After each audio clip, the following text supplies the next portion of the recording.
13 ஆண்டுகளுக்கு மேலாக தமிழகத்தின் ஒப்பற்ற வீடு மற்றும் மனை சார்ந்த அனைத்து தேவைகளுக்கும் சிறந்த ஒரே நிறுவனம் நிம்மதி ப்ராப்பர்ட்டி மேனேஜ்மெண்ட். தங்களின் தேவை எங்களின் சேவை. தொடர்புக்கு 7667008999.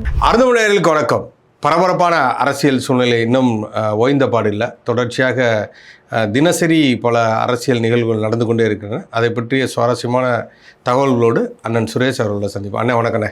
வணக்கம் சுசி. என்ன எப்படி இருக்கீங்க? நல்லா இருக்கண்ணே. நேற்று அருந்தமிழ் நேயர்களுக்கு நம்ம அரசியல் நிகழ்வுகளை சொல்ல முடியலை. வேற இந்த அருந்தமிழில் வேற சில நிகழ்வுகளை நம்ம உள்ளுக்கு கொண்டு வரணுன்றதுக்கான முயற்சியில் இருக்கிறோம். தமிழ் தேசம், தமிழர்களுடைய வரலாறு தொன்மைகள் சார்ந்த பல விஷயங்களை ஒரு முக்கியமான ஆட்களெல்லாம் கொண்டு பேச வைக்கணும்னு அதுக்கான ஏற்பாடுகளில் இருந்ததுனால நேற்று நம்ம 2 பேரும் சேர்ந்து கொடுக்க வேண்டிய நிகழ்வை கொடுக்க முடியல. மறக்காமல் சப்ஸ்கிரைப் பண்ணுங்கள். நிறைய புது சுவாரஸ்யமான விஷயங்கள், தகவல்கள் எல்லாம் கொண்டு வர போகிறோம். உங்களுக்கு ஸ்கூப்பாக சொல்லிடுறோம். ஆமாம், ரைட். அப்புறம் வேறு என்ன செய்தி தகவல் சொல்லுங்கள். இன்றைக்கி ரொம்ப முக்கியமான செய்திகள். 2 முன்னாள் அமைச்சருக்கும் இந்நாள் அமைச்சருக்கும் ஒரு கருத்து மோதல் போர் ஓடிக்கிட்டே இருக்குது. அதுக்கு முன்னாடி நான் இன்னொன்று சொல்லணும்னு நினைக்கிறேன். அண்ணன் சீமான் அவர்கள் அடிக்கடி சொல்லுவாங்க, அதாவது உடன் பிறந்தவனாக இருந்தால் கூட கொள்கைக்கு முரண் வந்தால் வெட்டி எறிந்து நாங்கள் கொள்கையோடு தான் இருப்போம் அப்படின்னு சொல்லி அதை கன்னியாகுமரி மாவட்டத்தில் உள்ள நாம் தமிழர் தம்பிங்க கையில் எடுத்து வேகமாக வேலை செஞ்சுக்கிட்டு இருக்காங்க. அதை பற்றி நம்ம பேச வேண்டிய தேவை இருக்குது. மாமன் சீர் அப்படின்னு சொல்லி அண்ணன் வீட்டுக்கு முன்னாள் அமைச்சரும் தற்பொழுதைய திருச்செந்தூர் எம்எல்ஏவுமான அனிதா ராதாகிருஷ்ணன் கொண்டு வந்தார். அது நம்ம மாண்பு அப்படின்றது குறித்து நம்ம முந்தின காணொலியில் பதிவு செய்திருந்தோம். இருந்தாலும் கூட சில விமர்சனங்கள் வந்திருந்தது. ஆனால் அது மாண்பு தான். அரசியல் நிலைப்பாடு அப்படின்னு வரும் பொழுது நாங்கள் தனித்து தான் இருப்போம் அப்படின்றத கன்னியாகுமரி மாவட்டத்தில் நாம் தமிழர் தம்பிங்க எல்லா இடத்துலையும் இருப்பாங்க. இந்த நிகழ்வை பொறுத்தவரை சொல்லணுன்றக்கா நம்ம சொல்ல வேண்டிய தேவை இருக்குது. கன்னியாகுமரி மாவட்டத்தில் இந்த கனிம வளம் தொடர்பான பிரச்சனை வரும்போது அதில் நம்ம தம்பிங்க கடுமையாக அனிதா ராதாகிருஷ்ணனுக்கு எதிராக கடுமையான ஏற்கனவே மனோ தங்கராஜ் அவர்களுக்கும் எதிராகவும் இந்த நிலைப்பாடு எடுத்திருந்தோம். இதில் யாரெல்லாம் கனிம வளத்துக்கு எதிராக இருக்காங்களோ அது கட்சி பாகுபாடின்றி எல்லாருக்கும் எதிராக நாம் தமிழர் கட்சி. இதில் என்ன அப்படின்னு சொல்லி சொன்னால், அனிதா ராதாகிருஷ்ணன் அது தொடர்பாக கொடுத்த விளக்கத்தை பார்க்கும்போது உண்மையில நகைச்சுவையாக இருக்குது. ஒரு திருமணத்துக்காக அவர் அங்கே போயிருந்ததாகவும் அப்போது அந்த செக் போஸ்ட்டை கடந்து செல்ல வேண்டிய சூழல் ஏற்பட்ட பொழுது கிட்டத்தட்ட 300-400க்கும் மேற்பட்ட வாகனங்கள், கனரக வாகனங்கள் அதோட காத்துக்கிட்டு இருந்ததாகவும் அவனுடைய ஓட்டுநர்கள்ட்ட கேட்கும் பொழுது இந்த மாதிரி தான் மணிக்கணக்காக காக்க வைக்கிறாங்க அப்படின்னு சொன்னதாகவும், அதனால் இவ்வளோ மணிக்கணக்காக காத்திருக்கிறதுனால எவ்வளவு மேன் பவர் வேஸ்ட் ஆகுது, அது இல்லாமல் வண்டி ஆன்லேயே இருக்குது, அதனால் டீசல் பெட்ரோல் செலவு ஏற்பட்டு நாட்டுக்கு பொருளாதார இழப்பு ஏற்பட போகுது அப்படின்றதுனால நான் அதை நினச்சிக்கிட்டே கல்யாணத்துக்கு வந்தேன். அங்கே உள்ள சட்டமன்ற உறுப்பினர் அவரை சந்தித்தேன், ஆஸ்டின் அவரை சந்தித்தேன். நான் அவர்கிட்ட சொல்லி நாங்கள் போய் அது தொடர்பான புகாரை கொடுத்தோம் அப்படின்னு சொல்கிறார். புகாரை கொடுத்ததோடு இல்லாமல் புகாரை கொடுத்துட்டு வெளியே போய் நிற்கும் போது பத்திரிகையாளர்கள் கேட்கும்போது அவர் சொன்ன வார்த்தை தான், கேரளான்றது எங்கே இருக்குது, இந்தியாவுக்குள்ள தான் இருக்கு, இங்கிருந்து கனிம வளம் இங்கிருந்து பொருட்கள் அங்கே கொண்டு போனால் என்ன தப்பு அப்படின்னு அவர் பாகிஸ்தான்லேயே இருக்கு அப்படின்னு அவர் கேட்ட கேள்வி அங்கே உள்ள நாம் தமிழர் தம்பிகளை கொதித்தேள வச்சிருச்சு, உண்டு இல்லைன்னு பண்ணிட்டாங்க. இதில் என்ன அவங்க தம்பிங்க கேட்டால் அவங்க என்ன சொல்கிறாங்கன்னா, இது இப்பொழுது நடக்கிற விவகாரம் கிடையாது, அவர் கல்யாணத்துக்கு அதை பண்ணலை, கல்யாணத்துக்கு பண்ணல. கிட்டத்தட்ட தூத்துக்குடி மாவட்டத்தில் அவருக்கு நிறைய குவாரிகள் செயல்படுது, அனிதா ராதாகிருஷ்ணன் அவர்களுக்கும் குவாரிகள் செயல்படுது. அந்த குவாரிகள் கற்கள் ஏற்கனவே போயிட்டு இருந்தது. அதை ஏற்கனவே மனோ தங்கராஜ் பல காரணங்களுக்காக மறைமுக பல காரணங்களுக்காக அங்கே உள்ளுக்கு உள்ள அந்த கனிம வளங்களை எடுத்து சில லாரிகள் வரக்கூடாதுன்னு சொல்லி அவர் அமைச்சராக இருக்கும் பொழுது அதுக்கு தடை ஏற்படுத்தி அது மக்கள்கிட்ட நல்ல பேரை வாங்குறதுக்கான ஒரு ஏற்பாடையும் செஞ்சுதான் அந்த செக் போஸ்ட்லாம் அங்கே போட்டார். அதில் நிறைய படுகொலைகள் நடந்தது, வாகன விபத்துகள் நடந்தது. ஆமாம், அதனால அது பூசி மெழுகுவதற்காக அந்த வேலையை செஞ்சாரு. அப்பவும் அந்த விவகாரத்திலேயே முன்னாடி நின்னது நாம் தமிழர் தம்பி. அங்கே உள்ள நம்ம சட்டமன்ற வேட்பாளராக போட்டிட்டு சீலன் அப்படின்ற ஒரு வேட்பாளரை போட்டிட்டார். அவரெல்லாம் மிக முக்கியமாக களத்தில் மிக கடுமையான போராட்டத்தை முன்னெடுத்தார்.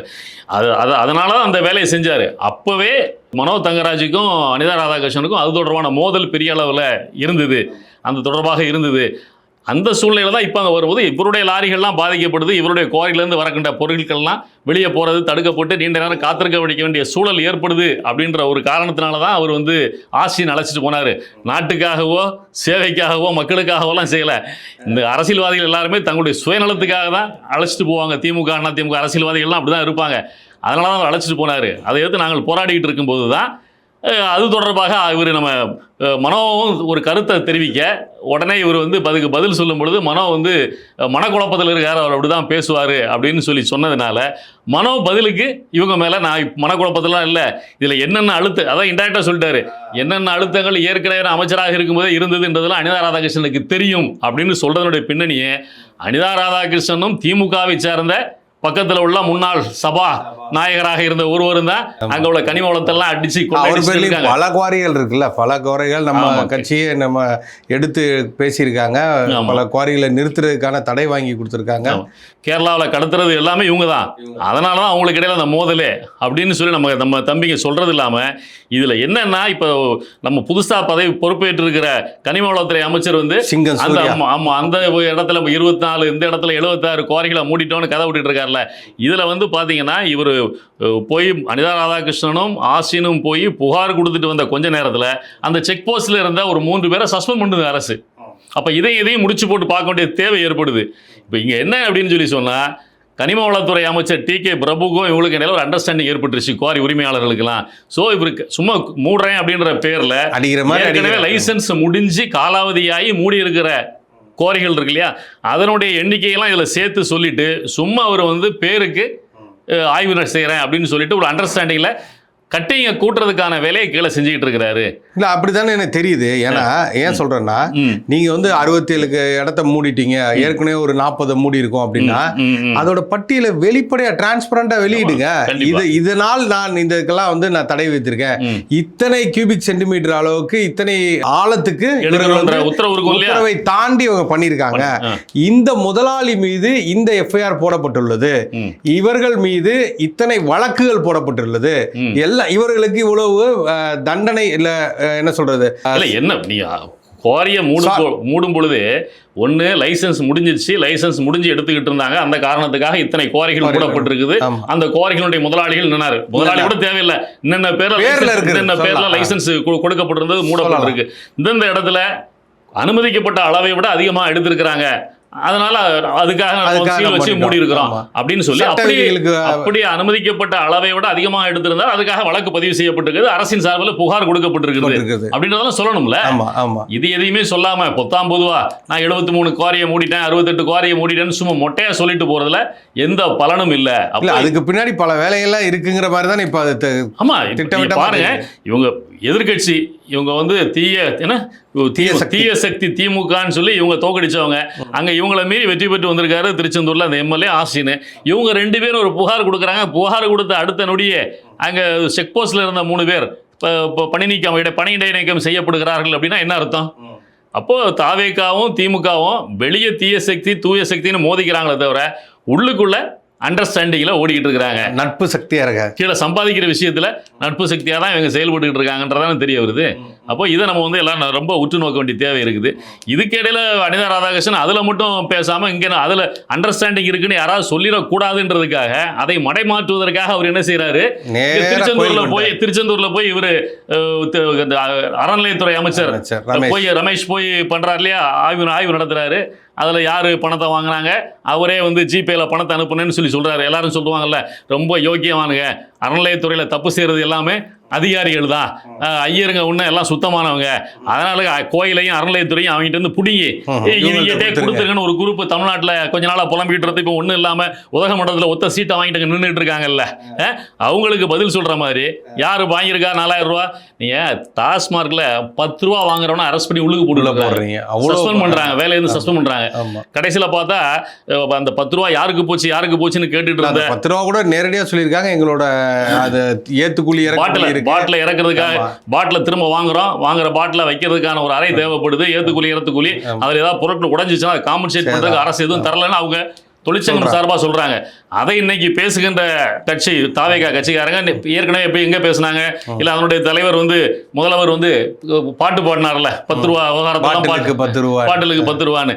அப்போ அதுலலாம் கைது சஸ்பெண்டுன்னு செய்யற அரசு திருச்செந்தூர் விவகாரத்தில் அப்படி ஒன்றும் பெருசாக செஞ்சது இல்லை, விளக்க கடிதம் வாங்கிட்டு இருக்காங்க, விளக்க கடிதம் வாங்கிட்டு இருக்காங்க. அவங்க விளக்க கடிதம் வாங்குறது கூட பரவாயில்ல, அதுக்கிடையில் இங்கே ஓடி வந்து அனிதா ராதாகிருஷ்ணன் அந்த ஐயர்களுக்கு ஆதரவாக வாக்கு வங்கி அரசியல் தான் திமுக செய்யறது, முழுக்க வாக்கு வங்கி அரசியல் தான், மக்கள் நலனே கிடையாது.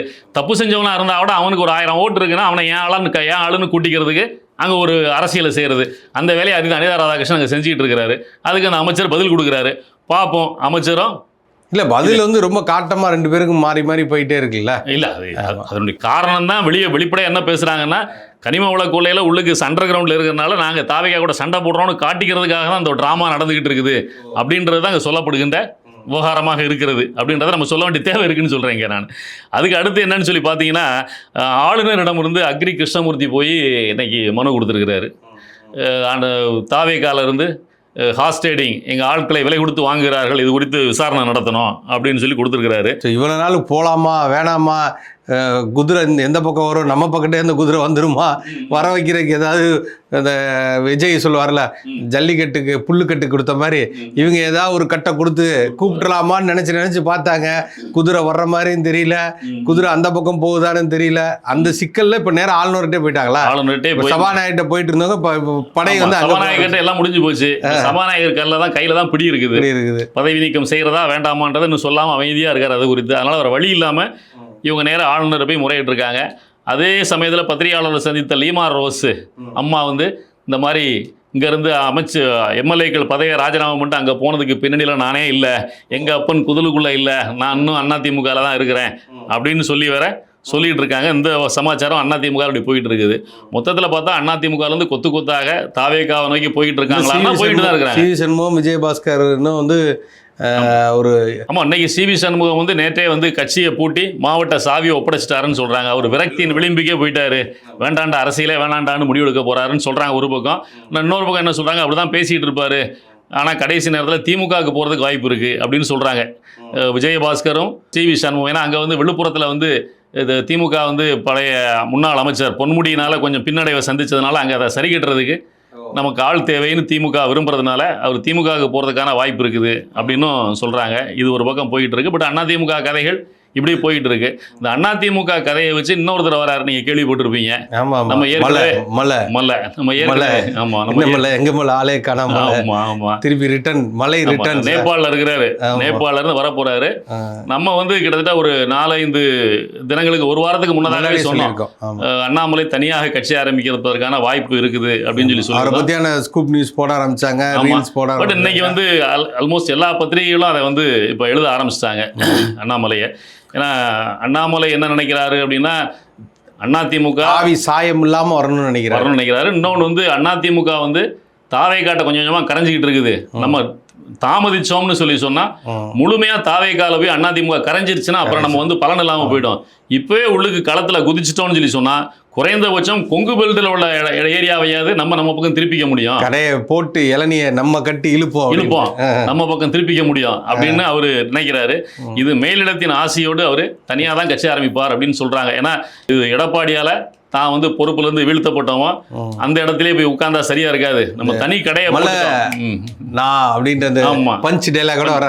தனியா வந்தா எப்படி என்னைய காலி பண்ணாரோ அதே மாதிரி எடப்பாடியை காலி பண்ணி எடப்பாடிட்ட மீதம் இருக்கிறாங்க. கொங்கு பெல்ட்டில் உள்ளவங்க மட்டும் தான் கொஞ்சம் வராமல் இருக்கிறாங்க, மற்ற ஏரியாலாம் கூட்டமா போயிட்டு இருக்குது. அந்த பகுதியில் உள்ளவங்க தன் பக்கம் இழுத்துடலாம் அப்படின்றதுக்கான முயற்சியை செஞ்சுக்கிட்டு இருக்கிறாரு. ஆனால் இது எடுபடுமா அப்படின்னு அவருக்கு மேலிடத்துலேருந்து உதவுற சிலர் கேட்கும்பொழுது அவர் பல கதைகள் சொல்கிறாரு.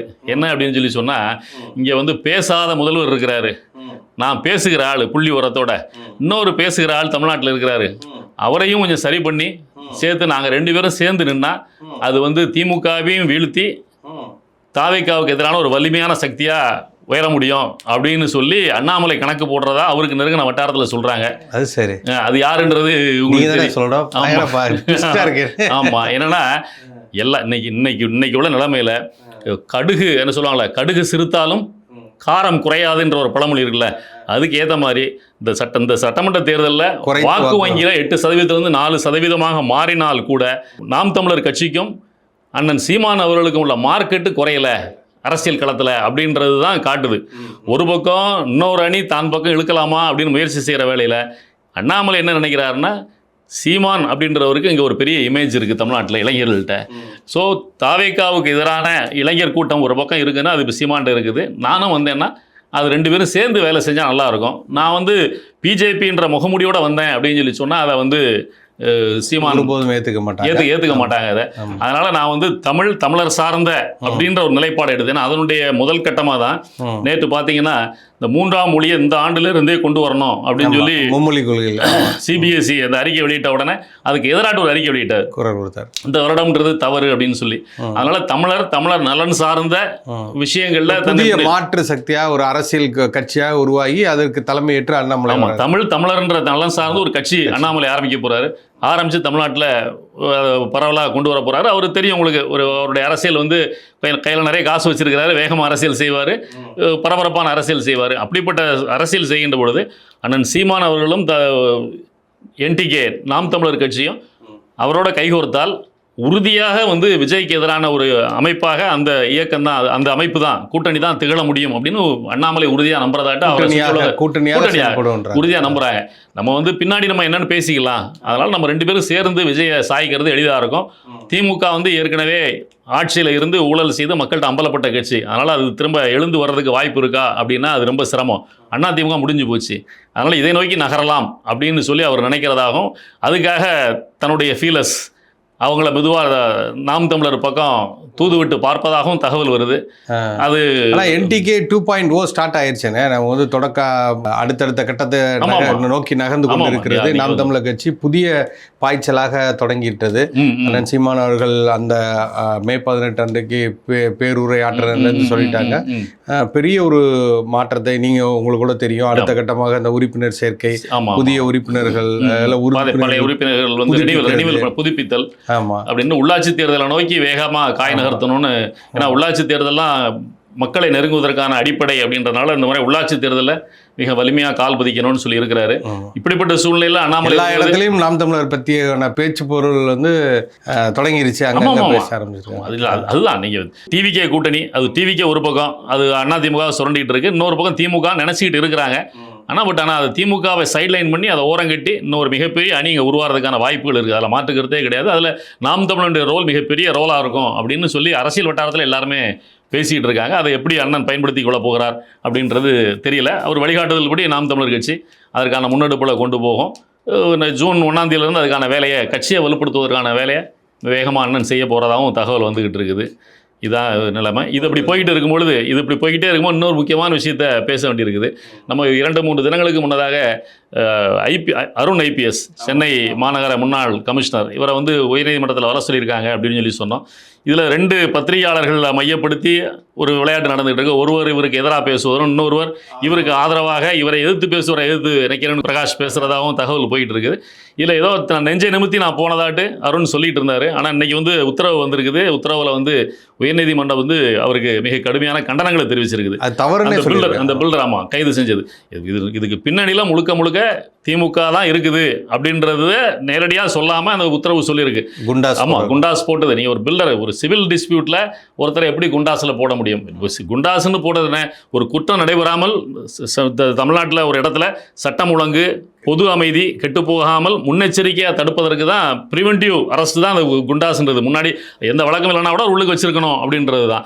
ஆனால் இதில் வந்து சிவில் டிஸ்பியூட்டு, இவர் ஒருத்தரை ஏமாற்றுகிறார், இல்லை ஒரு இடத்துல 30-40 வீடுகளை கட்டி தரேன்னு சொல்லிட்டு கொடுக்காமல் விட்டுறார் அப்படின்றதுனால பொது அமைதிக்கு எங்கே பங்கம் வந்தது? பொது அமைதி எங்கே சீர்குலைந்தது? எங்கேயுமே சீர்குலையில. அப்படி இருக்கும்போது இவரை வந்து குண்டாஸில் போடணும் அப்படின்னு சொல்லி சொன்னால் இதுக்கு பின்னாடி மிகப்பெரிய பொலிட்டிக்கல் அழுத்தம் இருந்திருக்கணுன்றது தானே. இப்போ யாருக்காக, யார் சொல்லி செஞ்சாங்க அப்படின்றது பார்த்தா இது கிட்டத்தட்ட இது நேராக டிராவல் பண்ணி திருவண்ணாமலை நோக்கி போற மாதிரி தெரியுது. அங்க இருந்து நேர தேமுதிக அலுவலகத்தை நோக்கி டிராவல் பண்ணி வந்த மாதிரி தெரியுது. சோ இது ஒரு பக்கம் சம்பந்திகளின் ஏற்பாடு, இது ஒரு பக்கம் போயிட்டு இருக்கு.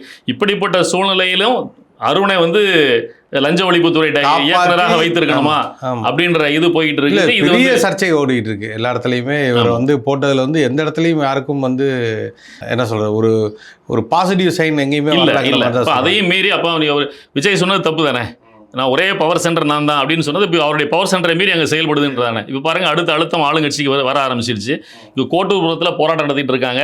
இப்போ நம்ம பழைய குடிசை மாற்று வாரியம்னு சொல்லப்படுகிற நகர்ப்புற வீட்டு வசதி மேம்பாட்டு வாரியத்தில் குடியிருக்கிறவர்கள் தங்களுக்கான ஒதுக்கீடை தவிர்த்துட்டு வெளியிருந்து ஆட்களை கொண்டு தாவேக அரசு வந்தப்பறம் அங்கே குடியமர்த்துற வேலையை செய்கிறாங்க அப்படின்னு சாலை மறியல் பண்ணுறாங்க. வேறு வழி இல்லாமல் அவங்களை கைது செய்ய வேண்டிய சூழல் ஏற்படுது. அப்போது அரசுன்னு வந்ததுக்கப்புறம் கைதுன்றது தவிர்க்க முடியாது. இவங்க போன ஆட்சி இருக்கும் பொழுது கைது செய்யப்படுகின்ற வேலை எங்கேயா நடந்துச்சுன்னா அதுக்கு எதிராக குரல் கொடுத்த தாவேகா இன்னைக்கு அவங்களே இப்போ காவல்துறையை வச்சு அடக்குமுறையை ஏவி அவங்களை கைது செய்கின்ற சூழல். தஞ்சாவூரில் பாருங்க, பாண்டியன் விவசாய சங்கத்தினுடைய தலைவர் பாண்டியன் மேகதாட்டு விவகாரத்தில் இங்கிருந்து பேரணியா மேகதாட்டு நோக்கி போறோன்னு சொல்றாரு. அனுமதிச்சுட்டு போக வேண்டியதானே? இல்லை, இதெல்லாம் பெரிய போலீஸே பாதுகாப்பு கொடுத்து, நான் என்ன சொல்றேன், மத்திய அரசுக்கு உணர்த்தணுமா இல்லையா? நிச்சயமா. இங்க உள்ள மக்கள், அது அரசுன்றது அடுத்து, இங்க உள்ள மக்கள் வந்து அதுக்கு எதிர்ப்பு தெரிவிக்கிறது. காவிரி பிரச்சனைங்கிறது ஒரு டெல்டா சார்ந்த பிரச்சனை, தமிழக மக்களின் பிரச்சனை இல்லைங்கிற மாதிரி சுருக்குறதே ஒரு தப்பானது இல்ல. அவங்க இங்க இருந்து நடந்து போறாங்களா, போலீஸ் பாதுகாப்போட நடந்து போக வைங்க. கர்நாடகா எல்லையில போய் நம்ம அரசு பார்த்துக்கும், உங்களுடைய உணர்வை காட்டுறதுக்காக உங்களை நடக்கிறதுக்கு அனுமதிச்சோம் அப்படின்னு சொல்லி பேசி அவங்கள வந்து திரும்ப அழைச்சிட்டு வாங்க. அப்போ ஒரு நடக்கும்போது தமிழ்நாடு முழுக்க அந்த தகவல் போய் சேரும். மக்கள் மத்தியில் மேகதாட்டில் என்ன நடக்குது, இது எவ்வளவு பெரிய ஜீவாதார பிரச்சனைன்றது போய் சேரும். மத்திய அரசுக்கும் தமிழ்நாடு மக்கள் எல்லாருமே இது தொடர்பான ஒருமித்த கருத்தோட இருக்கிறாங்கன்ற எண்ணம் ஏற்படும். கர்நாடக அரசும் பயப்படும்ல. இவ்வளவு காங்கிரஸே பயம் காட்டணுமா இல்லையா? இல்லையா? அப்ப அதை அங்கேயே அவங்கள வச்சு தஞ்சாவூருக்குள்ளேயே அவங்களை கைது செய்து அப்புறப்படுத்துறதுன்றது தாவேகா செய்கின்ற என்ன வேலை? அப்ப இவங்க வந்து ஆட்சிக்கு வரதுக்கு முன்னாடி ஏதாவது போராட்டம்னா அதை தூண்டி விடுற வேலையை செய்வாங்க. இப்போ பார்த்தா ஒரு நியாயமான போராட்டம் நடந்தா அதில் கைது நடவடிக்கை எடுக்கிறாங்க. இப்படி போயிட்டு இருக்குது. இப்படியே போனா இன்னும் ஒரு வருஷத்துல இவங்க எக்ஸ்போஸ் ஆகிக்கிட்டே இருப்பாங்க. அப்படிப்பட்ட சூழ்நிலையில் இங்கே அமைகின்ற அணி சேர்க்கைகள் வந்து இவங்களுக்கு மிகப்பெரிய சவாலாக இருக்கும். கண்டிப்பா அது உள்ளாட்சி தேர்தலுக்கு முன்பாகவே இந்த அணிகள் தனிச்சேர்க்கையெல்லாம் சரியா அமைஞ்சிருச்சுன்னு சொல்லி சொன்னா தாவேகா அதில் தோற்பதற்கான வாய்ப்பு மிக கடுமையாக இருக்குது. என்னதான் இவங்க வேலை செஞ்சாலும் மக்கள்கிட்ட கீழ்மட்ட அளவில் அவங்களுடைய செல்வாக்கை கண்டிப்பாக இழந்துருவாங்க அப்படின்றதான் இப்போ உள்ள நிலைமை. மிக நன்றி. நன்றி, வணக்கம்.